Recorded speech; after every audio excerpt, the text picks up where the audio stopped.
Dermatitis atopi ini sebetulnya penyebabnya salah satunya adalah genetik. Sistem imunnya itu biasanya lebih sensitif dan biasanya disertai oleh rasa yang gatal. Karena penyebabnya kan dari faktor internal dan faktor eksternal. Sifatnya kan sebetulnya kita itu harus melembabkan kulit.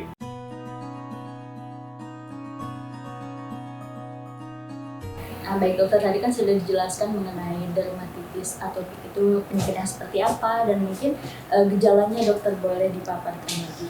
Gejala pada dermatitis atopi itu relatif macam-macam. Biasanya kalau pada bayi itu paling sering itu biasanya pada area pipi. Biasanya kan pasti sering lihat ada bayi yang pipinya kering, kadang sampai basah. Nah, kemudian juga di dahi. Nah, itu salah satu gejala dermatitis atopi. Nah, nggak cuma sampai di situ. Biasanya kalau umpama sudah kronis, biasanya dia bisa menyebar. Seperti contohnya ke telinga, ke leher, kemudian ke lipat lengan, sampai pergelangan tangan. Itu bisa terjadi pada bayi. Begitu. Nah dok, bagaimana cara membedakan dermatitis atopi ini dengan alergi biasa atau cuma gatal-gatal biasa saja? Pada dermatitis atopi itu tadi khas, dia bentuknya seperti itu. Kemudian kita ada kriteria diagnosisnya. Kriteria diagnosis itu harus ada 3 kriteria mayor dan ada 3 kriteria minor. Nah, untuk yang minor itu yang pertama harus ada gatal. Kemudian yang kedua biasanya harus ada keturunan dari salah satu orang tuanya. Nah, kemudian yang ketiga itu biasanya ada tanda-tanda dari eksim yang tadi saya sebut.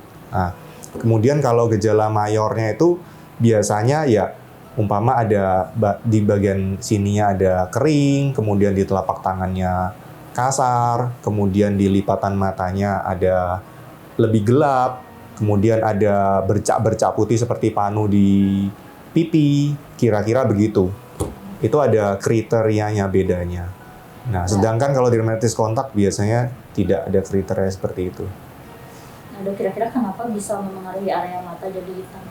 Biasanya lebih kering, karena di sini kan areanya tipis kulitnya. Nah, kalau dia kering, kasar, ya kalau orang-orang bilang jadi kusam gitu loh, jadi kelihatan tidak lembab. Nah, pada kondisi apa anak harus segera dibawa ke dokter? Kondisi itu harusnya sejak dini harus diperiksakan agar kenapa? Agar dapat edukasi dari dokter, agar dapat konseling dari dokter supaya orang tua tidak salah dalam menerapi anaknya. Karena pada kulit orang dermatitis atopi itu sangat sensitif. Nah, sedangkan orang awam kebanyakan tidak tahu.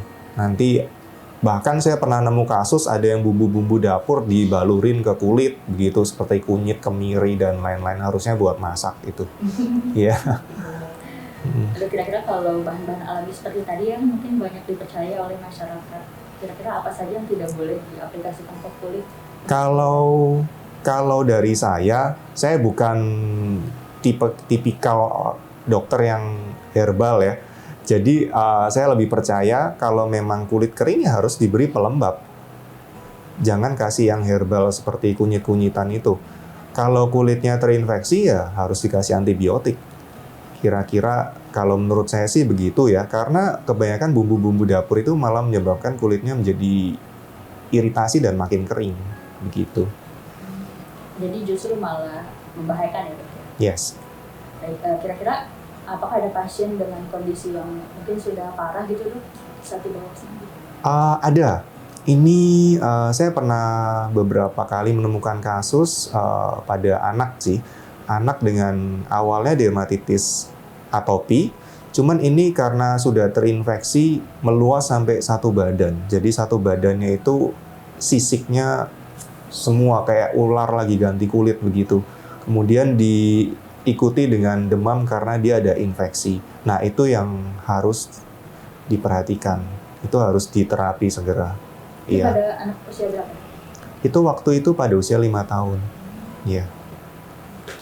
Jadi ketika sudah bersisik begitu mungkin tidak boleh mandi atau gimana? Kalau mandi boleh, karena kan bisa mengurangi kotoran atau bakteri ya. Tapi durasi mandinya yang harus diperhatikan. Nah, Biasanya mandi sih saya sarankan 1 kali atau maksimal 2 kali. Terus menggunakan airnya juga. Ini sekalian bahas tips-tips tentang mandi ya. Boleh. Nah, jadi pakai airnya itu harus yang suhu tubuh. Jadi suam-suam kuku kalau orang sebut itu. Nah, biasanya di suhu sekitar 3-4 derajat begitu, 33-34.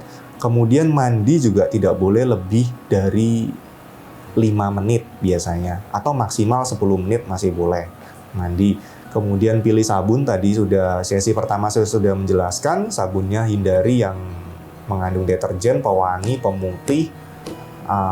Kemudian nah ini kalau mau menggosok sabun ke badan itu kan biasanya ada kayak waslap ya. Nah, itu jangan dipakai karena waslap itu sebagian besar malah menjadi tempatnya kuman untuk berkembang biasanya gitu. Jadi cukup pakai ujung-ujung jari aja gosoknya gitu. Jadi untuk bayi tidak boleh pakai waslap. Nggak usah, iya. Pakai tangan aja, kan kulit tangan lembut begitu. Ibunya gitu langsung gitu. Iya, nggak apa-apa. Justru harus. Oh iya, ada pertanyaan yang masuk, dokter, dari Moms Diana dari Cianjur. Nah, jika gatal, apakah boleh dioles pakai minyak zaitun? Kalau gatal, minyak zaitun saran saya mungkin nggak perlu ya, minyak zaitun, karena minyak sendiri juga kadang sifatnya dia panas, gitu. Saran saya sih gunakan pelembab yang mungkin ada kandungan zinc atau urea, itu juga bisa membantu. Tapi kalau umpama sudah tidak bisa tertahan lagi setelah pakai yang tadi saya sebut, mungkin bisa diberikan salep kortikosteroid, tapi yang dosisnya levelnya yang ringan, sangat ringan, begitu. Kalau bingung, saran saya sih sebaiknya konsultasikan saja, biar nanti ke depannya tahu harus beli yang mana atau ngikutin saran dokternya gimana, gitu, biar nggak salah beli. Ada kalau misalkan bedak gimana tuh? Kalau bedak juga kalau saya sih bukan aliran bedak ya, karena bedak sendiri itu dia malah bisa menyerap kelembapan kulit ya, kira-kira begitu. Jadi saran saya pakai pelembab, intinya pelembab. Terima kasih banyak dokter penjelasannya. Nanti boleh bergabung lagi di FB Live selanjutnya. Penonton jangan kemana-mana dulu. Terima kasih banyak dokter. Terima kasih.